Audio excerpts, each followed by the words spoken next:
যে মুসলিম উম্মার বা মুসলিম জাহানের একজন জাতির পিতা আছেন, তার নাম কি?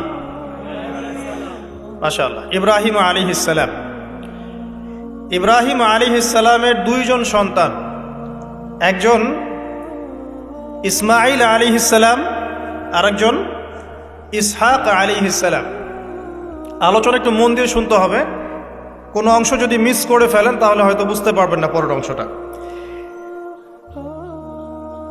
আবুল আম্বিয়া ওয়াল মুরসালিন, অর্থাৎ নবীগণের পিতা ইব্রাহিম আলাইহিস সালামের দুইজন সন্তান।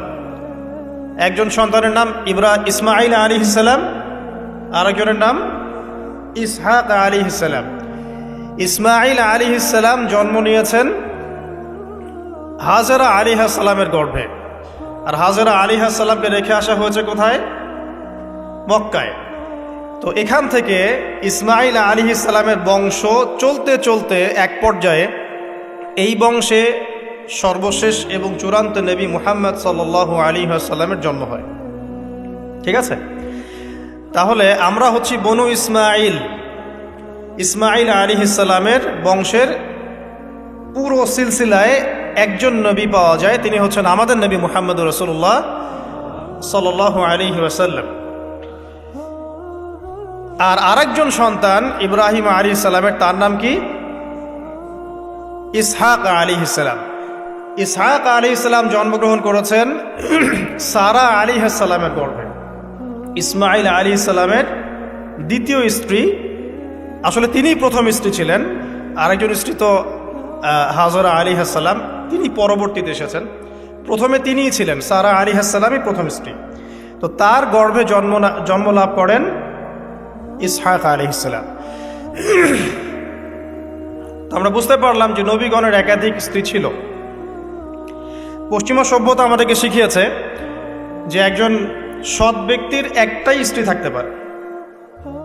একজন চরিত্রবান এবং সৎ ব্যক্তির একজন স্ত্রী থাকতে পারে, যার একাধিক স্ত্রী আছে তার চরিত্র ভালো না। এটা পশ্চিমারা আমাদেরকে শিখিয়েছে, এবং পশ্চিমা গোলক ধাঁধায় যারা নিজেদের দর্শন হারিয়ে ফেলেছে তারাও এই মতাদর্শে বিশ্বাস করে। তবে তারা এটা বিশ্বাস করে যে একজন স্ত্রী থাকলেও একাধিক মেয়ের সাথে শারীরিক সম্পর্ক রাখা ভালো। আর ইসলাম বিশ্বাস করে যে যদি কারোর সাথে শারীরিক সম্পর্ক রাখতেই হয় তাকে স্ত্রীর মর্যাদা দিতে হবে। তো যাই হোক, ইব্রাহিম আলাইহিস সালামের দুইজন স্ত্রী ছিলেন।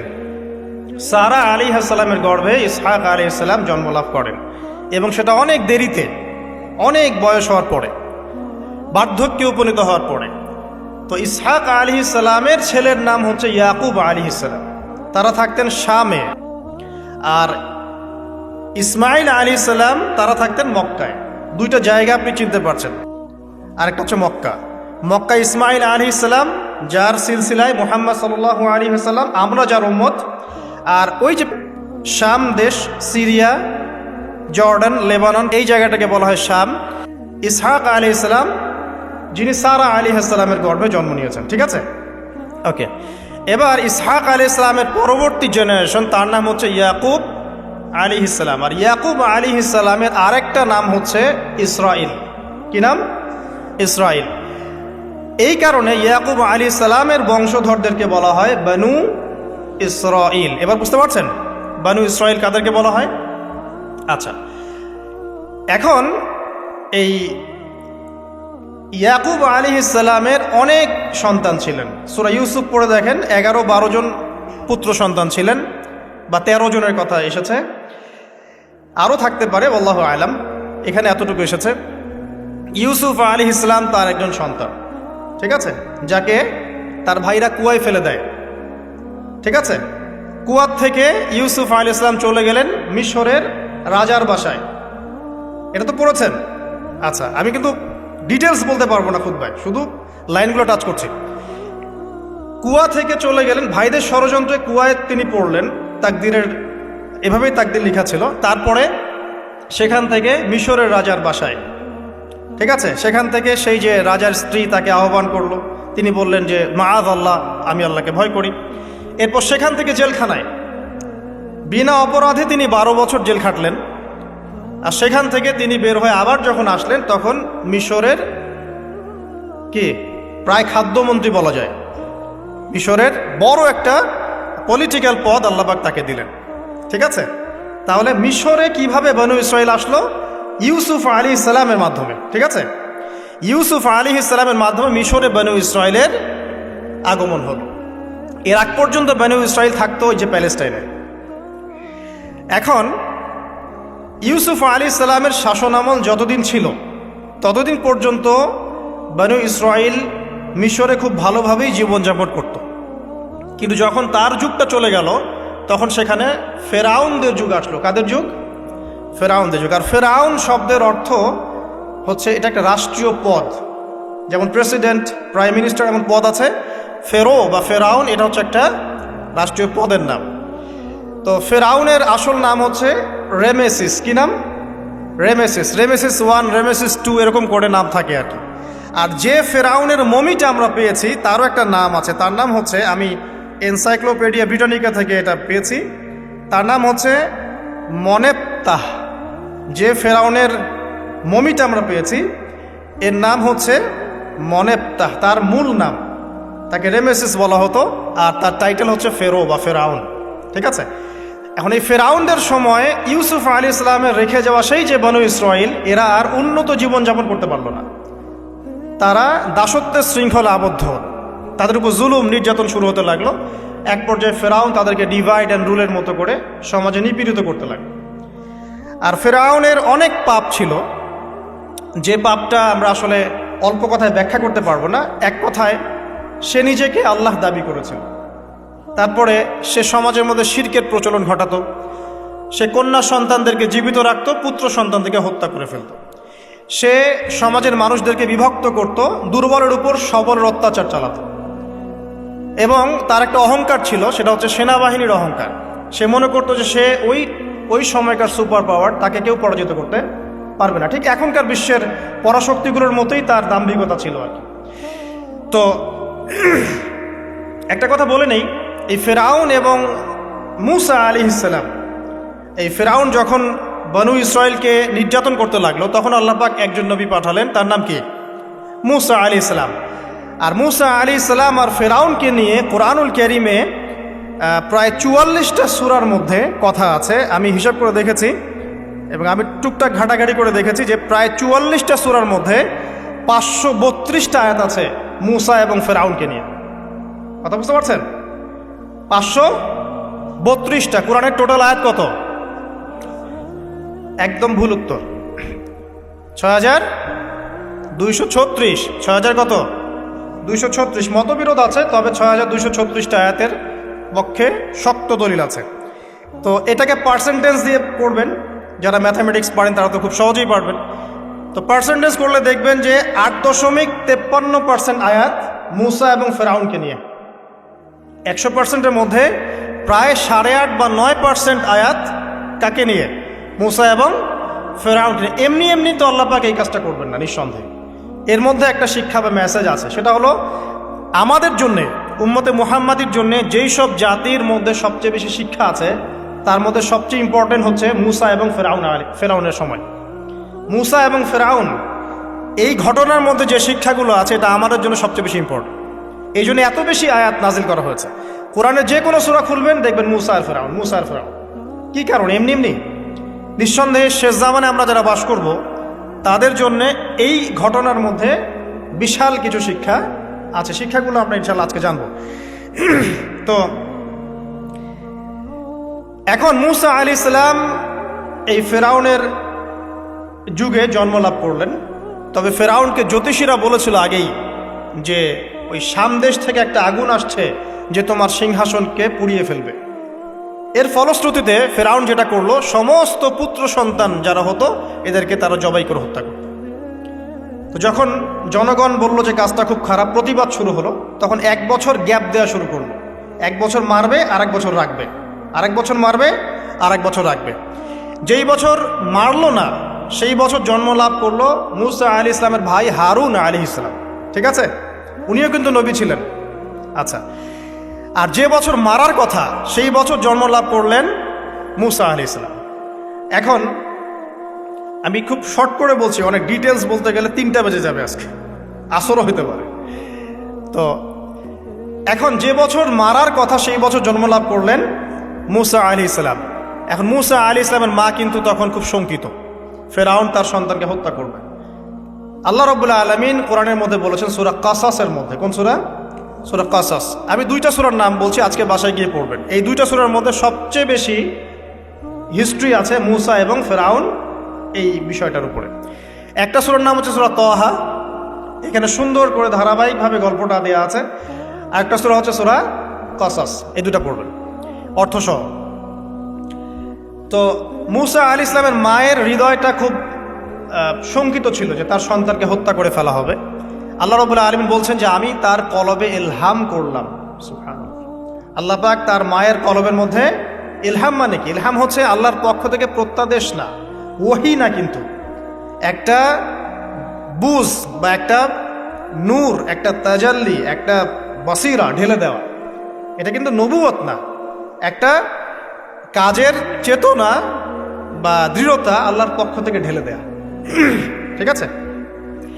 তো তার মায়ের কলবের মধ্যে আল্লাহ রাব্বুল আলামিন ইলহাম করলেন যে তুমি তোমার সন্তানটাকে সিন্দুকের মধ্যে ভরে ভাসিয়ে দাও নীল নদে।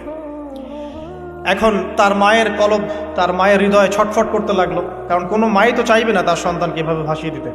আল্লাহ পাক বলছেন যদি না আমি তার হৃদয়টাকে শক্ত করতাম তাহলে সে বিচলিত হয়ে পড়তো। আল্লাহ পাক তার হৃদয়টাকে শক্ত করলেন, সে বিচলিত হলো না, সন্তানকে ভাসিয়ে দিল। এবার সন্তান ভাসতে ভাসতে ভাসতে কোথায় যাচ্ছে? যেখানে ফেরাউনের স্ত্রী গোসল করছে।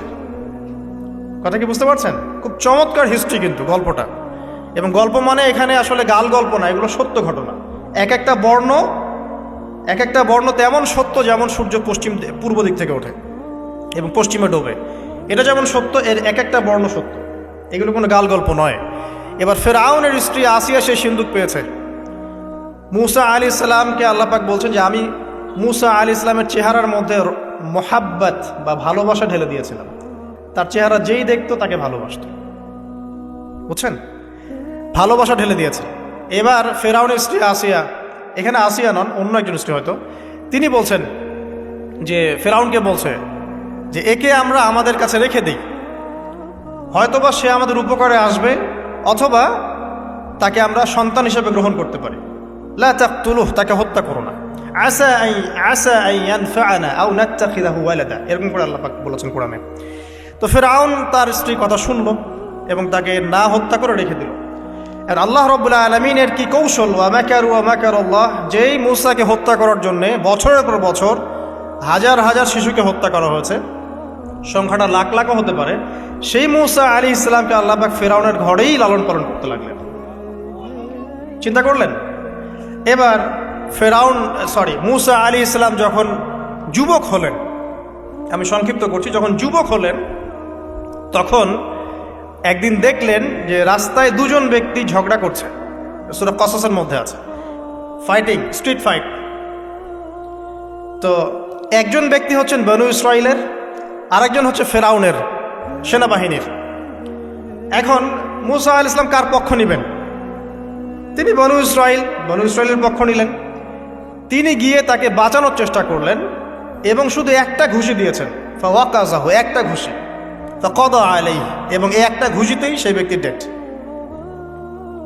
এটা কোরআনে আছে সূরা কাসাস। তার মানে কোরআন দলিল দিচ্ছে যে মানুষের বডিতে এমন এমন পার্টস আছে, এমন এমন জায়গা আছে যেখানে একটা ঘুষি মারলেও মানুষ মারা যেতে পারে। কি বুঝলেন?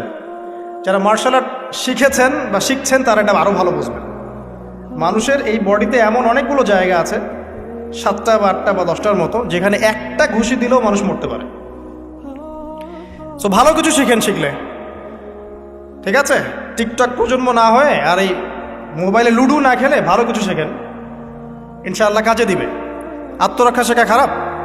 আচ্ছা, তো তবে দাড়ি টুপি নিয়ে শিখতে চান না, সমস্যায় পড়তে পারেন। তো এখন একটা ঘুষিতে সে ব্যক্তি মারা গেল। তারপরের দিন আবার দেখা গেল যে ওই ব্যক্তি যাকে তিনি বাঁচিয়েছেন সেই ব্যক্তি আর আরেকজন সেনাবাহিনীর সদস্য আবার মারামারি করছে। এবার মূসা আলাইহিস সালাম বললেন যে তুমি তো একটা বোকা মানুষ, এবার সে আবার চড়াও হতে শুরু করলো মুসা আলাইহিস সালাম, কিন্তু এবার একজন ব্যক্তি এসে তাকে বললেন যে গতকাল তুমি কিন্তু একজনকে হত্যা করেছো এক ঘুষিতে, আজকে আবার তুমি এই কাজ করতে যাচ্ছ, তুমি তো এখানে স্বৈরাচারের মতো আচরণ করছো। মুসা আলাইহিস সালাম তখন আল্লাহর কাছে ক্ষমা চাইলেন, আল্লাহর কাছে ক্ষমা চাইলেন, বললেন ইন্নাহু হাযা মিন আমালিশ শাইতান, এটা তো শয়তানের মতো কাজ, শয়তানের কাজ হয়ে গেল। রব্বিক ফিরলি, আল্লাহ আমাকে মাফ করে দিন। ফাগফার আল্লাহ, আল্লাহ পাক বলছেন আমি তাকে মাফ করে দিলাম। তিনি তো ইচ্ছাকৃতভাবে করেন নাই, করেছেন আনইনটেনশনালি, এটা হয়ে গেছে। কিন্তু এখন ফেরাউন মুসা আলাইহিস সালামকে ধাওয়া করতে শুরু করলো, কারণ ফেরাউনের দৃষ্টিতে মুসা আলাইহিস সালাম একটা মার্ডার করেছেন তার দৃষ্টিতে, কিন্তু মুসা আলাইহিস সালাম তো আর এটা করেন নাই, ইচ্ছা করে এটা হয়নি, অ্যাক্সিডেন্টলি হয়ে গেছে। এখন মুসা আলাইহিস সালামকে এক ব্যক্তি এসে বলল তুমি এখান থেকে তাড়াতাড়ি পালাও, এই মিশরে থাকলে ফেরাউন তোমাকে ধরে এখন শাস্তি দিবে। এখন মুসা আলাইহিস সালাম বাধ্য হয়ে মিশর থেকে চলে যাচ্ছেন কোথায়? মাদিয়ান। কোন জায়গা? মাদিয়ান। এটাও আরবের মধ্যে একটা জায়গা, যেই জায়গার নবী হচ্ছেন শুআইব আলাইহিস সালাম। কি নাম? আচ্ছা, এবার শুআইব আলাইহিস সালামের সেই কওমে মুসা আলাইহিস সালাম গেলেন, না খাবার আছে, না পানি, না কাপড়, কিছুই নাই, একদম রিক্ত হস্ত। সেখানে গিয়ে তিনি দেখলেন যে এমনই একটা জলাশয়, হয়তোবা আল্লাহ ভালো জানেন, সেই জলাশয়ের কাছে কিছু মানুষ পানি পান করাচ্ছে গবাদি পশুদেরকে। আমি কি বুঝাতে পারছি? আচ্ছা, তো দূরে দুজন মেয়ে দাঁড়িয়ে আছে, এই দুজন মেয়ে অনেকক্ষণ থেকে দাঁড়িয়ে আছে, তারা পানি পান করতে পারছে না। মুসা আলাইহিস সালাম অনেকক্ষণ থেকে অবজার্ভ করছেন যে মেয়ে দুটো পানি পান করাতে পারছে না গবাদি পশুদেরকে। তিনি প্রথমে একটু অস্বস্তি বোধ করলেন, তারপরে আবার গেলেন তাদের কাছে, গিয়ে বললেন কি সমস্যা। তখন সেই মেয়েরা বলল যতক্ষণ পর্যন্ত আমার কওমের লোকেরা এখান থেকে সরে যায় না ততক্ষণ আমরা পানি পান করাতে পারি না, কারণ আমরা দুর্বল, মেয়ে মানুষকে টাইম দিচ্ছে না আর কি। আর এদিকে আমাদের বাবা অত্যন্ত বৃদ্ধ মানুষ, বাসায় পড়ে আছেন একা। তখন মুসা আলাইহিস সালাম যুবক ছিলেন এবং তিনি কিন্তু শক্তিশালী ছিলেন, কওয়িউন আমিন, বিশ্বস্ত এবং শক্তিশালী। ওই যে এক ঘুষিতে মানুষ মারা মানুষ, কি মনে করছেন? তো তিনি এবার ওই গবাদি পশুদেরকে নিয়ে এসে পানি পান করালেন। পানি পান করিয়ে তিনি একটা গাছের ছায়ায় গিয়ে বসলেন। এই প্রত্যেকটা কথা কিন্তু কোরআনে আছে, প্রতিটা কথাই। সূরা কসস পড়েন, সূরা তাহা পড়েন। গাছের ছায়ায় বসে তিনি একটা দোয়া করছেন, এবার হাত উঁচু করে দোয়া করছেন, রব্বি, হে আমার প্রতিপালক, ইন্নী লিমা আনজালতা ইলাইয়া মিন খায়রিন ফাকির, হে আল্লাহ, আপনি আমার প্রতি যে রহমত বা যে করুণা বর্ষণ করবেন এর জন্য আমি ফকির হয়ে বসে আছি। দোয়ার ভাষাটা শুনছেন? আল্লাহ, আপনি আমার প্রতি যে করুণা বর্ষণ করবেন আমি এর জন্য ফকির হয়ে বসে আছি। তো প্রত্যেকটা নেক কাজ করার পরে এরকম দোয়া করা সুন্নত, দোয়া কবুল হয়ে যাবে ইনশাআল্লাহ। দোয়া সাথে সাথে কবুল হয়ে গেল। এখন ওই দুইজন মেয়ের মধ্যে একজন মেয়ে হেঁটে হেঁটে আসছে। ওই মেয়ে কিভাবে হেঁটে এসেছে সেটাও কোরআন বলেছে, কিভাবে হেঁটে এসেছে সেটাও কোরআনে বলেছে সূরা কসাসের মধ্যে। সূরা কসাসে আল্লাহ পাক বলছেন ওই দুইজন মেয়ের মধ্যে একজন হেঁটে হেঁটে আসলো লাজুক পায়ে। কেমন পায়ে? লাজুক পায়ে। যেই চলাফেরা আপনি এখনকার মেয়েদের মধ্যে দেখতে পারবেন না। এখনকার মেয়েদের হাঁটার মধ্যে লজ্জা আছে, লজ্জাশীলতার সাথে লাজুক ভঙ্গিতে সেই মেয়ে হেঁটে হেঁটে আসলো। আল্লাহ পাক সেই কথাটাও কোরআনে বলেছে। এখনকার যে পশ্চিমা সংস্কৃতির অনুকরণ করে যে মেয়েরা, এদের মধ্যে আপনি এই ভাবটা পাবেন। তাদের হাঁটা দেখলে আপনি মনে হবে লজ্জা আছে ভিতরে কোনো। এই বিষয়টা নিয়ে খুব ভাবছিলাম। দেখেন, সূরা আরাফের মধ্যে আল্লাহ পাক বলেছেন যে শয়তান তোমাদের পিতা এবং মাতাকে জান্নাত থেকে বের করে দিয়েছে, তোমরা শয়তান সম্পর্কে সতর্ক থেকো। যখন জান্নাত থেকে বের হয়ে যাবেন তার আগে যখন তারা ওই যে গাছের কাছে গিয়েছেন, সর্বপ্রথম যে ঘটনা ঘটেছে সেটা হলো গায়ের কাপড় খুলে গেছে। আমার কথা বুঝতে পারছেন না? ওই ফলের কাছে যাওয়ার পর সর্বপ্রথম যে ঘটনা ঘটেছে জান্নাতে, নিজেদের গায়ের কাপড় খুলে গিয়েছে। এরপরে গাছের ছাল এবং গাছের যে বড় বড় পাতা জান্নাতের, এগুলো দিয়ে তারা লজ্জাস্থান ঢাকা শুরু করেছিলেন। এটাও কোরআনে আছে। এখন আল্লাহ পাক যখন নামিয়ে দিচ্ছেন দুনিয়াতে, আদম সন্তানদেরকে আল্লাহ পাক বলছেন যে তোমরা শয়তান সম্পর্কে সতর্ক থেকো, শয়তান কিন্তু তোমাদের পিতা মাতার কাপড় খুলে নিয়েছিল। কথা বুঝতে পারছেন? এখন খেয়াল করে দেখেন যে কাপড় খুলে নেওয়া দরকার হচ্ছে না, মানুষ অটোমেটিক কাপড় খুলে দিচ্ছে। কথা কি বুঝতে পারছেন? মনে করে একটা এক্সাম্পল দিই, আল্লাহ না করুক, ধরে এই মাঠের মধ্যে 1 লক্ষ মানুষকে জড়ো করে এই মাঝখানে শহীদ মিনারের কাছে যদি আপনাকে কেউ জোর করে 10 জন মানুষ ধরে কাপড় খুলতে চায়, আপনার কেমন লাগবে? চিন্তা করেন, পুরুষ হিসেবে চিন্তা করেন, মহিলা কথা বাদ দেন।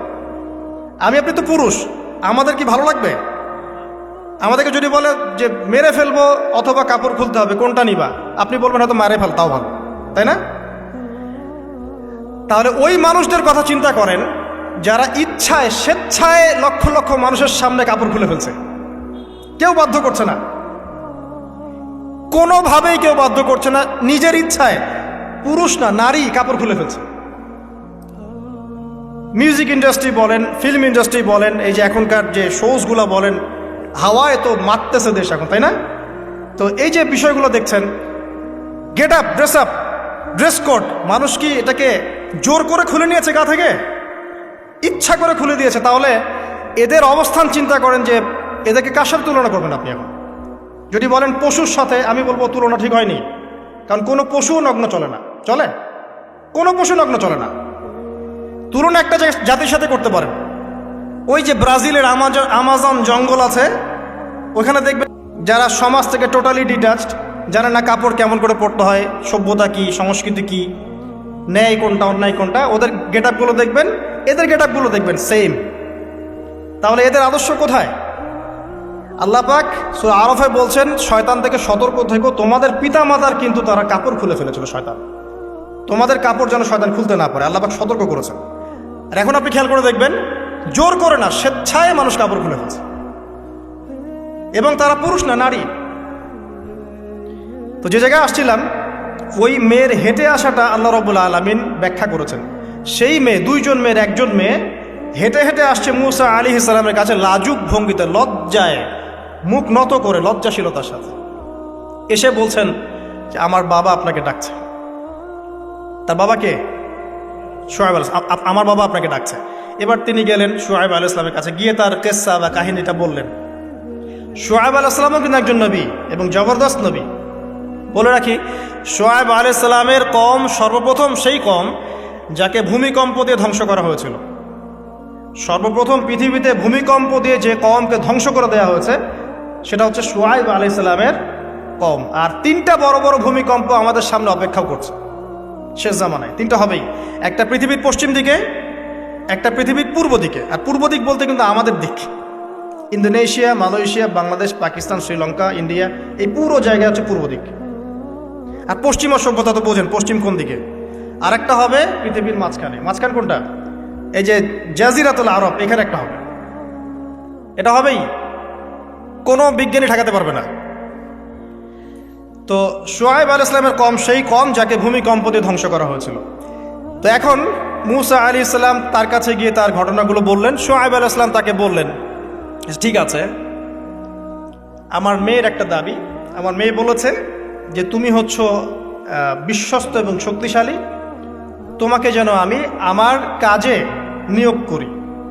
আসলে মেয়ে বাবাকে ইঙ্গিতে একটা মানে মনের ভাব ব্যক্ত করেছে আর কি। তখন তার বাবা সেই ভাবটা বুঝতে পেরেছেন। তিনি বলেছেন, ঠিক আছে, আমি আমার এই মেয়ের সাথে তোমাকে বিয়ে দিব। শর্ত কি? শর্ত হচ্ছে তোমাকে 8 বছর আমার এখানে কাজ করতে হবে। 8 বছর, কত বছর? 8 বছর কাজ করার বিনিময়ে আমি তোমাকে আমার মেয়ের সাথে বিয়ে দিচ্ছি। আর যদি তুমি চাও তাহলে 10 বছর পূর্ণ করতে পারো। ঠিক আছে? তো মূসা আলাইহিস সালাম বলেন, ঠিক আছে, আমাদের মাঝে আল্লাহ পাক সাক্ষী হিসেবে যথেষ্ট। এবার সেখানে মূসা আলাইহিস সালাম তার সংসার শুরু করলেন। 10 বছর অতিবাহিত হলো। তারপরে এখন মিশরে ফিরে যাওয়ার পালা। মূসা আলাইহিস সালাম তার স্ত্রীকে নিয়ে কোথায় যাচ্ছেন এখন? মিশর, তার হোম টাউন। ঠিক আছে, মাদারল্যান্ড। কিন্তু যাত্রা পথে তুয়া উপত্যকায় বিভিন্ন কিতাবে এসেছে তার স্ত্রীর প্রসব বেদনা শুরু হয়। তখন তিনি আগুন তালাশ করতে থাকেন। আগুন তালাশ করতে করতে আস্তে আস্তে তিনি এমন একটা জায়গার দিকে চলে যান, তুয়া উপত্যকায়, যেখানে দেখেন যে গাছের উপর আগুন জ্বলছে। এবং তখন আগুনকে ফলো করতে করতে হঠাৎ তিনি এক গায়েবী আওয়াজ শুনতে পান।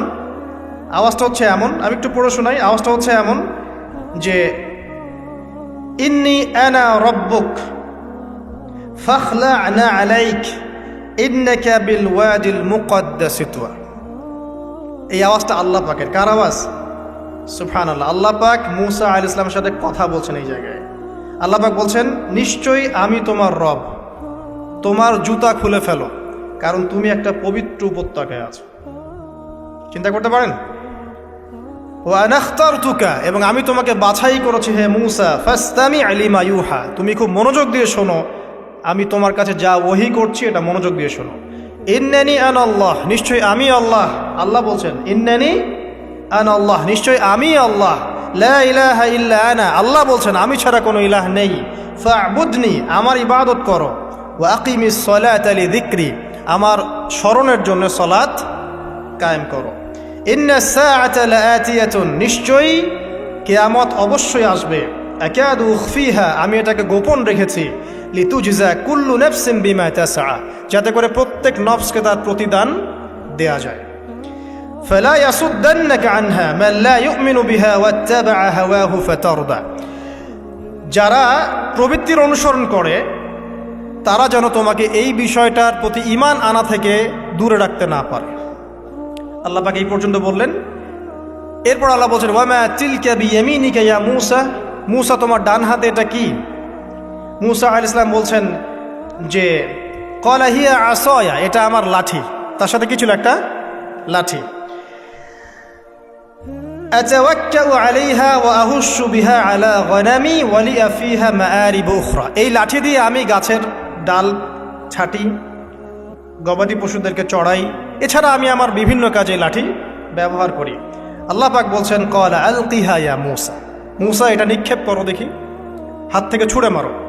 মূসা আলাইহিস সালাম ছুঁড়ে মারলেন। ফাআলকাহা, তিনি ছুঁড়ে মারলেন। ফাইযা হিয়া হাইয়াতুন তাসআ, সাথে সাথে লাঠিটা ছোটাছুটি শুরু করলো সাপের মতো। অন্য সূরায় আছে এই দৃশ্য দেখার সাথে সাথে মূসা আলাইহিস সালাম উল্টা দিকে দৌড় দিয়েছিলেন। স্বাভাবিক, ভয় পাওয়া স্বাভাবিক। তো তখন আল্লাহ পাক বলেছিলেন যে তুমি ভয় পেও না, আমার কাছে নবীগণ ভয় পায় না। ঠিক আছে, অন্য সূরায় এগুলো আছে, আমি শর্ট করে বলছি। এরপরে আল্লাহ পাক বললেন ক্বালা খুযহা ওয়া লা তাখাফ, তুমি এটাকে ধরো, এটাকে ভয় পেও না। সানুঈদুহা সিরাতাহাল উলা, তুমি ধরা মাত্রই সেটা আবার লাঠিতে রূপান্তরিত হবে। আরেকটা কাজ করো, ওয়াদমুম ইয়াদাকা ইলা জানাহিক, তোমার হাতটাকে বগলের নিচে নিয়ে যাও। তাখরুজ বাইদা মিন গায়রি সু, এটাকে বের করো, তারপর দেখবে এটা স্বচ্ছ আলো প্রদান করবে। সুবহানাল্লাহ, বগলের মধ্যে হাত নিয়ে আসো, হাতটাকে বের করো, দেখবে হাত থেকে স্বচ্ছ আলো বের হবে। এই দুইটা মুজিজা আল্লাহ পাক তাকে দিলেন। আয়াতান উখরা, এটা আরেকটা নিদর্শন। তো এখানে কি হলো? মূসা আলাইহিস সালাম নবুয়ত পেলেন। Shortcut key? মূসা আলাইহিস সালাম কি পেলেন? নবুয়ত পেলেন। নবুয়ত পাওয়ার সাথে সাথে আল্লাহ পাক তাকে দুটো মুজিজা দিলেন। একটা হচ্ছে লাঠি, আরেকটা কি? হাত বগল থেকে বের করলেই কি হবে? আলো বের হয়ে যাবে। এবার তার ডিউটি কি? আল্লাহ পাক ডিউটি দিচ্ছেন তাকে যে ইযহাব ইলা ফিরআউন ইন্নাহু তাগা, এবার তোমার কাজ হচ্ছে তুমি ফেরাউনের কাছে যাবে, কারণ ফেরাউন সীমা লঙ্ঘন করেছে। তখন মূসা আলাইহিস সালাম বললেন রব্বি ইশরাহ লি সদরি, আল্লাহ আমার বক্ষটাকে প্রশস্ত করে দিন। মানে আমার তো সেখানে যাওয়ার সাহস হচ্ছে না, আমি তো সেখানে ওদের দৃষ্টিতে একজন খুনের আসামি, ওদের দৃষ্টিতে ওরা তো আমাকে পেলে হত্যা করে ফেলবে। আল্লাহ পাক বলছেন কেল্লা, কখনো না, তারা তোমাকে হত্যা করতে পারবে না। তখন তিনি দোয়া করছেন আল্লাহ আমার হৃদয়টাকে প্রশস্ত করে দিন, ওয়া ইয়াসসির লি আমরি, আমার কাজকে সহজ করে দিন।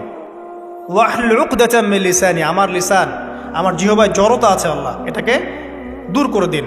ইয়াফকাহু কওলি, যাতে মানুষ আমার কথা বুঝতে পারে। এই দোয়া করলেন, কবুল হয়ে গেল। এবং আরও দোয়া করলেন যে ওয়াজআলি ওয়াজিরাম মিন আহলি, আমার পরিবারের মধ্য থেকে একজন ওজির দেন। ওজির মানে সহায়ক, যেটা হচ্ছেন হারুন আলাইহিস সালাম, যাতে করে আমরা কি করতে পারি? বেশি বেশি আপনার জিকির করতে পারি এবং আমাদের কাজ সহজ হয়। আল্লাহ রাব্বুল আলামিন তার ভাই হারুন আলাইহিস সালামকেও নবুয়ত দান করলেন, দুজন মিলে। এখন আল্লাহ পাক বলছেন ইযহাবা ইলা ফিরআউন, তোমরা দুজন ফিরআউনের কাছে যাও। ইন্নাহু তাগা, সে সীমা লঙ্ঘন করেছে। তবে ফাকুলা লাহু কাওলাল লাইয়িনা, তার সাথে নরম সুরে কথা বলো। লাআল্লাহু ইয়াতাযাক্কারু আও ইয়াখশা, হয়তোবা সে উপদেশ গ্রহণ করবে অথবা আল্লাহকে ভয় করতে পারে। তো ডিউটি দেয়া হলো যে তোমাদের কাজ এখন এটা, এবং তোমাদের ভয় পাওয়ার কোনো কারণ নাই, সে তোমাদের কোনো ক্ষতি করতে পারবে না। তার কাছে যাও, মুজিজা দেখাও, আল্লাহর দিকে দাওয়াত দাও, লা ইলাহা ইল্লাল্লাহ। যদি সে দাওয়াত কবুল করে আলহামদুলিল্লাহ, যদি না করে তাহলে আমি আল্লাহ তার জন্যে যথেষ্ট। এবার শর্ট করে নিয়ে আসি, মূসা আলাইহিস সালাম সেখানে গেলেন, যাওয়ার পরে ফিরআউনকে দাওয়াত দিলেন। তো ফিরআউন বলছে ক্বালা ওয়ামার রাব্বুকুমা ইয়া মূসা, কোন রবের কথা বলছো? তো মূসা আলাইহিস সালাম ব্যাখ্যা করলেন আমি সেই রবের কথা বলছি যে রব আসমান সৃষ্টি করেছেন, জমিন সৃষ্টি করেছেন, যেভাবে তাওহীদের দাওয়াত দিতে হয় সব দিলেন। এরপরেও ফেরাউন সেটা গ্রহণ করলো না। তখন মূসা আলাইহিস সালাম বললেন যদি আমি তোমাকে কোনো বড় নিদর্শন দেখাই তারপরেও কি বিশ্বাস করবে না? তখন ফেরাউন বলল যে দেখাও দেখি। তখন তিনি লাঠি ছুঁড়ে মারলেন, সাপ হয়ে গেল। এই দৃশ্য থেকে ফেরাউনের পরিবারের সবাই ভয় পেয়েছিল। কিন্তু পলিটিক্যাল স্বার্থে ফেরাউন বলেছিল যে সে একজন বড় জাদুকর, জনগণকে তো বোঝাতে হবে কিছু, নিজে ভয় পেলেও জনগণকে তো কিছু বোঝাতে হবে। সে জনগণকে বলছে আসলে সে একজন বড় জাদুকর, সে চাচ্ছে তোমাদের ন্যাশনের মধ্যে ফাটল সৃষ্টি করতে।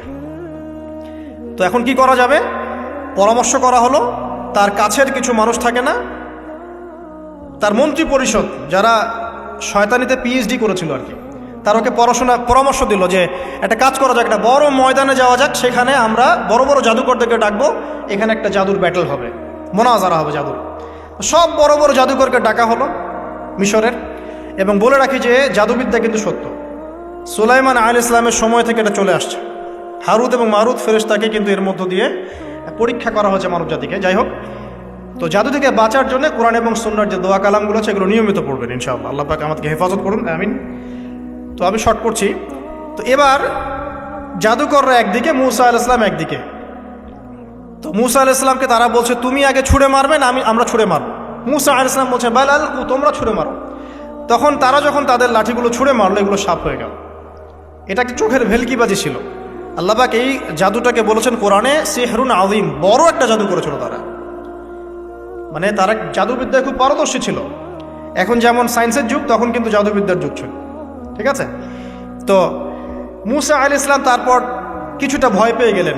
আল্লাহ পাক বলেন তুমি ভয় পেও না, বরং তোমার লাঠি ছুঁড়ে মারো, ইন্নাকা আনতাল আ'লা, তুমি বিজয়ী হবে ইনশাআল্লাহ তাআলা। এরপর মূসা আলাইহিস সালাম লাঠি ছুঁড়ে মারার সাথে সাথেই তার লাঠিটা যে সাপে রূপান্তরিত হলো, এই সাপটা বাকি সব সাপকে খেয়ে ফেললো। এই দৃশ্য দেখার সাথে সাথেই ওই জাদুকর যারা ছিল, সবচেয়ে বড় বড় জাদুকর একটা সমাজে, সবচেয়ে বড় বড় জাদুকর সাথে সাথে মুসলিম হয়ে গেল। বললো যে ক্বালা আমান্না বিরব্বি হারুন ওয়া মূসা, আমরা মূসা এবং হারুনের রবের প্রতি ঈমান নিয়ে আসলাম। তখন ফিরআউন বলল যে ও আচ্ছা, তাহলে ইন্নাহু কাবীরুকুম আল্লামাকুমুস সিহর, তাহলে মূসাই হচ্ছে তোমাদের লিডার, যে তোমাদেরকে জাদু শিখিয়েছে। তাহলে পলিটিক্যাল লোকজনের কথাগুলো এরকমই হয়, সত্য কখনো স্বীকার করতে যাবে। তো যে তাহলে মূসাই মনে হয় তোমাদের চেয়ে বড় জাদুকর, তাহলে তোমাদের শাস্তি দিব এবার আমরা। কি শাস্তি? ওই যে শুলদণ্ড দিয়ে ডান দিকের হাত বাম দিকের পা কেটে ফেললো। চিন্তা করতে পারেন, একদিকের হাত একদিকের পা কেটে শুলদণ্ড দিয়ে ঝুলিয়ে রাখলো। তখন এই জাদুকররা এমন একটা কথা বলেছে যেটা পড়লে আমরা চোখ দিয়ে পানি পড়ে যায়। এই জাদুকররা বলেছিল যে তোমার যা ইচ্ছা তুমি তা করো, ফাকদি মা আনতা ক, তোমার যা মনে চায় তাই করো। কথাটা শুনছেন? ফাকদি মা আনতা ক, তোমার যা মনে চায় তাই করো। কিন্তু আমরা ইন্না আমান্না বিরব্বি হারুন ওয়া মূসা, আমরা মূসা এবং হারুনের রবের প্রতি ঈমান এনেছি। আশা করা যায় যে আমরা এই ঈমান আনার ফলে সারা জীবন জাদুবিদ্যা চর্চা করে যে পাপ করেছি, আল্লাহ পাক সব পাপ মাফ করে দিবেন ইনশাআল্লাহ। দেখেন, একটা সেজদা না করেও তারা জান্নাতে চলে গেল। দেখলেন, তারা কিন্তু নামাজ পড়তে পারে নাই, সুযোগ হয়নি, রোজা রাখতে পারে নাই, জাকাত দিতে পারে নাই, শুধু খালেস ঈমান যে না আল্লাহকে চিনেছি, আল্লাহ ছাড়া কোনো ইলাহ নাই, আল্লাহ ছাড়া কাউকে পরোয়া করি না, আল্লাহই সব কিছু। তারপরে তাদেরকে ফাঁসি দেওয়া হলো, হাত পা কেটে ফেলা হলো, জান্নাত। এই ঘটনাটা পড়বে তহার মধ্যে আছে। যাই হোক, এখন এভাবে যখন মূসা আলাইহিস সালামকে পরাজিত করতে পারলো না, মূসা আলাইহিস সালাম তাদেরকে সময় দিলেন, তওবা করে ফিরে আসো, আল্লাহ পাক মাফ করে দিবেন। কিন্তু ফেরাউন এবং তার দলবল এগুলো সহ্য করলো না, বরং ফেরাউন টিটকারি করছিল, এই হামান তুমি আছো? হামান বলছে হ্যাঁ আছি, আমার জন্য একটা বড় প্রাসাদ নির্মাণ করো, ইট পোড়াও, আমার জন্য উঁচু প্রাসাদ তৈরি করো, যাতে আমি উকি মেরে দেখতে পারি মূসার রব কোথায় আছে। কথা বুঝতে পারছেন? আমার কাছে মনে হয় হয়তোবা, আল্লাহু আ'লাম, হয়তোবা এই আয়াতটা মিশরের পিরামিডের দিকে ইঙ্গিত করছে, হয়তোবা, আমি জানি না সঠিক, আমি মানে 100% নিশ্চিতভাবে বলতে পারবো না, কিন্তু আমার কাছে মনে হয় হয়তোবা এটা সেই সময়কারই ঘটনা, যে হামান ইট পোড়াতে থাকো, ইট এবং পাথর পোড়াও, উঁচু উঁচু উঁচু একদম সর্বোচ্চ কিছু তৈরি করো, প্রাসাদ তৈরি করো, যাতে করে আমি তার উপরে উঠে মূসার ইলাহকে দেখতে পারি। এটা কার কথা ছিল? ফেরাউনের। এটা করাও হয়েছে। এরপরে 9টা আযাব আল্লাহ পাক দিয়েছেন। কয়টা? 9টা। একবার সতর্ক করা হয়, যদি না শোনে আল্লাহ পাক আযাব দিলেন রক্তের, সমস্ত পানি রক্ত হয়ে গেল। এবার ফেরাউন এবং তার লোকজন এসে বলে আমরা তওবা করব, মূসা তুমি দোয়া করো আল্লাহর কাছে, আল্লাহ যেন সরিয়ে দেয়। মুসা আলাইহিস সালাম দোয়া করেন, আযাব সরে যায়, তারা আবার নাফরমানি শুরু করে। কথা বুঝতে পারছেন? তারপরে আযাব আসলো ব্যাঙের, সবখানে ব্যাঙ দিয়ে ভর্তি। তারপরে আবার তওবা করার প্রত্যয় ব্যক্ত করলো, তওবা করলো না, আবার আযাব। এরপরে আযাব উকুনের, কিসের? উকুন। এভাবে একটা একটা করে আসতে থাকলো। এবার প্লেগ, তারপর ফড়িং। প্লেগ এমনভাবে এসেছিল যে একদিনেই 70,000 মানুষ মারা গেছে। এভাবে 9টা আযাব আল্লাহ পাক দিলেন, কিন্তু ফেরাউন কিছুতেই ঈমান আনলো না। এবার সব শেষ পালা। সর্বশেষে মুসা আলাইহিস সালাম বললেন যে বনু ইসরাইলকে আমার সাথে যেতে দিবা কিনা সেটা বল। তো এখন যেহেতু অনেক মানুষ মারা যাচ্ছে প্লেগে, সবশেষে গিয়ে মুসা আলাইহিস সালামের কাছে ফেরাউন এবং তার এই যে হামান, কারুন, যারা ছিল, এরা নমনীয় হলো এবং বলল, ঠিক আছে, তোমরা বনু ইসরাইলকে নিয়ে এখান থেকে বের হয়ে যাও, মিশরে আমরা আর কোনো আপদ চাই না, তোমরা চলে যাও এখান থেকে। এবার যখন মুসা আলাইহিস সালাম এবং বনু ইসরাইল এখান থেকে বের হয়ে যাচ্ছেন, বলা হচ্ছে তাদের সংখ্যা ছিল প্রায় 30 লক্ষ, কেউ বলেছেন 40 লক্ষ। সংখ্যাটা ফ্যাক্ট না। বনু ইসরাইলের একটা বড় কম ছিল, 10 থেকে 20% মানুষ মিশরের বনু ইসরাইল ছিল। তারা এখন বের হয়ে যাচ্ছেন রাতের অন্ধকার শেষ হয়ে ফজরের সময়। ফেরাউনের মাথায় আবার শয়তানি চাপলো। সে বলল, না, এদেরকে যেতে দেওয়া যাবে না, যদি চলে যায় ওখানে গিয়ে যদি বিদ্রোহ করে আমাদের উপর হামলা করে, কি করণীয়? ফুল ফোর্স নিয়ে, তার যত সেনাবাহিনী ছিল সমস্ত সেনাবাহিনী নিয়ে ফেরাউন মুসা আলাইহিস সালাম এবং তার কওমকে ধাওয়া করা শুরু করলো পিছন থেকে। এবার মুসা আলাইহিস সালাম যাচ্ছেন, তার কওমকে সাথে নিয়ে, সামনে পড়ে গেল লোহিত সাগর। কোন সাগর? লোহিত সাগর। আর পিছনে ফেরাউনের বাহিনী। এরকম একটা অবস্থায় মুসা আলাইহিস সালামের কওমের কিছু মানুষ বলেছিল, ইন্না লামুদরাকুন, হে মুসা, আমরা তো ধরা পড়ে গেলাম, আমরা তখন যেতে পারবো না, সামনে সাগর, পিছনে ফেরাউন। এই সময় মুসা আলাইহিস সালাম একটা কথা বলেছিলেন, এই কথাটা যে বলতে পারবে বিপদের সময়, আল্লাহ পাক তার সাথে থাকবেন ইনশাআল্লাহ। মুসা আলাইহিস সালাম বলেছিলেন কাল্লা, ওইরকম একটা অবস্থা তিনি বলছেন কাল্লা, কখনো নয়, ইন্না রব্বি মাইয়া সাইয়াহদিন, আমার রব আমার সাথে আছেন, তিনি আমাকে পথ দেখান। কথা বুঝতে পারছেন? ব্যাস, আল্লাহ পাকের সাহায্য নেমে আসলো। তিনি বললেন, লাঠি ছুঁড়ে মারো। লাঠি ছুঁড়ে মারার সাথে সাথেই একটা দুইটা না, 12টা রাস্তা হয়ে গেল, পানি ভেদ করে, সাগর ভেদ করে। আর এই 12টা রাস্তা দিয়ে, এটা কোনো গাল গল্প নয়, 12টা রাস্তা দিয়ে বনু ইসরাইলের 12টা দল চলে গেল, পার হয়ে গেল। আর ফেরাউন এটা অবাক হয়ে দেখছে। এক পর্যায়ে সেও সিদ্ধান্ত নিল যে আমিও আমার ফোর্স নিয়ে ধাওয়া করব। এই যে সে নামলো লোহিত সাগরের, সাথে সাথে পানি আবার আগের জায়গায়। এক মুহূর্তের মধ্যে, মানে এক দিনে পুরো ফেরাউন এবং ফেরাউনের যত সেনাবাহিনী আছে একদিনের মধ্যেই শেষ, পৃথিবী থেকে চিরবিদায়। আল্লাহ পাক এত চমৎকার করে কথাটা বলেছেন, কাম তারাকু মিন জান্নাতি ওয়া উয়ুন, তারা কতই না বড় বড় জান্নাত, মানে বাগান এবং প্রস্রবণ পার হয়ে চলে গেল। কুনুজি ওয়া মাকামিন কারীম, কত সুন্দর সুন্দর জায়গা তারা ছেড়ে দিয়ে চলে গেল। এবং তারা ধাওয়া করতে লাগলো ফেরাউন মুসার বাহিনীকে। যখন তারা ডুবে গেল, ফামা বাকাত আলাইহিমুস সামাউ ওয়াল আরদ, তাদের জন্য আসমান এবং জমিনের কোনো সৃষ্টি এক ফোঁটা চোখের পানিও ফেলে নাই। এটা আপনি সূরা দুখানের মধ্যে পাবেন, আরও বিস্তারিত আছে। তো এই যে ঘটনাটা ঘটেছে, এই ঘটনাটা ঘটেছে মুহররম মাসের 10 তারিখে। কয় তারিখে? এই হচ্ছে সেই ঘটনা যার স্মরণে আমরা মুহররম মাসের 10 তারিখে সওম রাখি। কথা কি বুঝতে পারছেন? এটাই সেই ঘটনা, যেই ঘটনার ফলশ্রুতিতে এটাকে স্মরণীয় করে রাখতে আল্লাহ পাক কিয়ামত পর্যন্ত এই আশুরার সওমটাকে রেখে দিয়েছে। এটা ইহুদিরাও রেখেছে, ইসলাম আসার পূর্বে, মানে নবী সাল্লাল্লাহু আলাইহি ওয়াসাল্লামের শরীয়ত আসার পূর্বেও আগের জাতিরাও এটাকে রেখেছিল। নবী সাল্লাল্লাহু আলাইহি ওয়াসাল্লাম এই সওমটাকে রেখেছেন, মুহররম মাসের এই 10 তারিখের সওমটা। এবং তিনি বলেছেন যে আমি আশা করি এই সওম রাখার ফলে 1 বছরের গুনাহ আল্লাহ পাক মাফ করে দিবেন। এবং একজন সাহাবী এসে জিজ্ঞাসা করছিলেন যে কোন মাসের রোজা রমাজান মাসের পরে সর্বোত্তম। নবী সাল্লাল্লাহু আলাইহি ওয়াসাল্লাম বলছেন রমাজান মাসের পর সর্বোত্তম সওম হচ্ছে মুহররম মাসের সওম। 3-4টা বিষয় নবী সাল্লাল্লাহু আলাইহি ওয়াসাল্লাম কখনো ছাড়তেন না। ফজরের আগে 2 রাকাত সুন্নাত, মাসের 3 দিন রোজা রাখা, আইয়ামে বীজের, তারপরে আপনার আরাফার সওম এবং এই যে মুহররম মাসের সওম। এই সওমগুলো নবী সাল্লাল্লাহু আলাইহি ওয়াসাল্লাম কখনো ছাড়তেন না। আরও এসেছে একটা বর্ণনা, আমি এটা পেয়েছি ফয়জুল কালামের মধ্যে, যে আশুরার সওম রাখার পাশাপাশি ওই দিন যদি আপনি পরিবার বর্গের উপর খরচ করেন, ইনশাআল্লাহ আপনাকে সারা বছর আল্লাহর পক্ষ থেকে রিজিকের প্রশস্ততা দেওয়া হবে ইনশাআল্লাহ। তো পরিবার বর্গের প্রতি আপনি খরচ করতে পারেন। এখন এই যে ঘটনা দেখেন, এই ঘটনার মূল পিছনে গল্প কি? জালেমের ধ্বংস, মাজলুমের মুক্তি, তাই তো? জালেমের ধ্বংস, মাজলুমের মুক্তি, এটাকে স্মরণীয় করে রাখার জন্যে আল্লাহ রাব্বুল আলামিন এই আশুরার সওমটাকে রেখেছেন। নবী সাল্লাল্লাহু আলাইহি ওয়াসাল্লাম বলেছেন যে একদিন রাখে, 10 তারিখে সওম রাখে, আমি যদি বেঁচে থাকি ইনশাআল্লাহ আগামী বছর 9 তারিখ বা তার পরে, একদিন আগে বা একদিন পরে আমি সওম রাখবো। কোনো বর্ণনা এসেছে একদিন আগে 9 তারিখে সওম রাখবো। তো আমরা দুটো রাখার চেষ্টা করবো। কয়টা? দুটো, হয় 9-10 অথবা 10-11 ইনশাআল্লাহ। আশা করো যে 1 বছরের গোনা আল্লাহ পাক মাফ করে দেবেন ইনশাআল্লাহু তাআলা।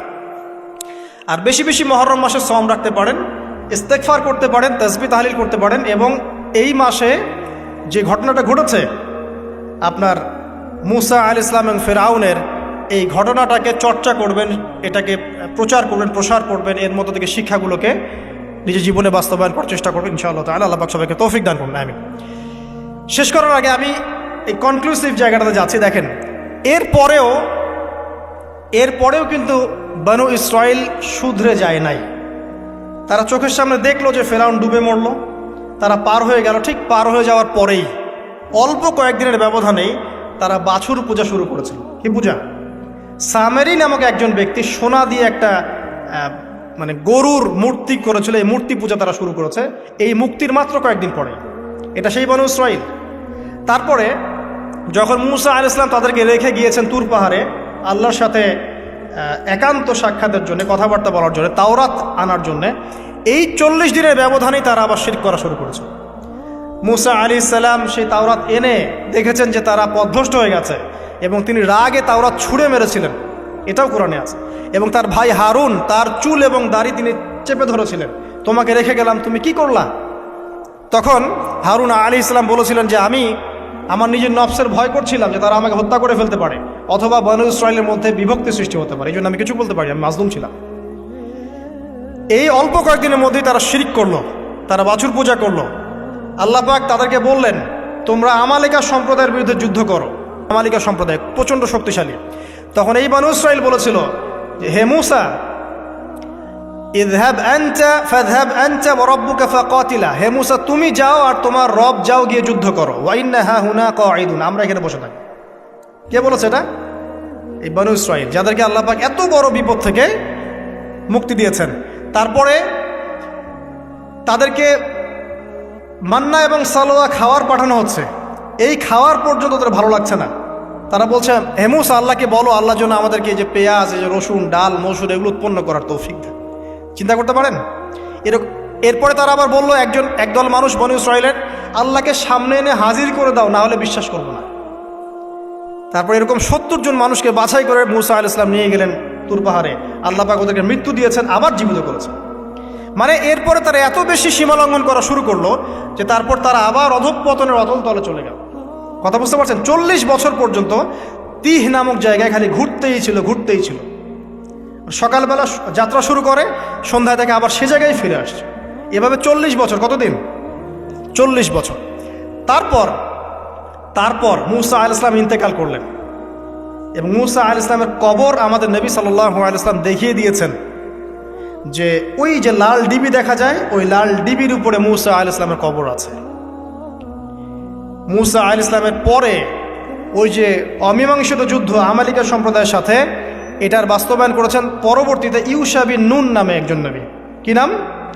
ইউশা বিন নুন। তার নেতৃত্বে তালুত নামক সেনাপতি এই যুদ্ধের নেতৃত্ব দেন, এবং ওদের দলের মধ্যে ছিল বড় যোদ্ধা, তার নাম জালুত। এটা সূরা বাকারার মধ্যে পাবেন। আর এই তালুতের আন্ডারে ছিল দাউদ আলাইহিস সালাম, যিনি তীর নিক্ষেপ করেছিলেন আর জালুতের চোখে গিয়ে লেগেছে।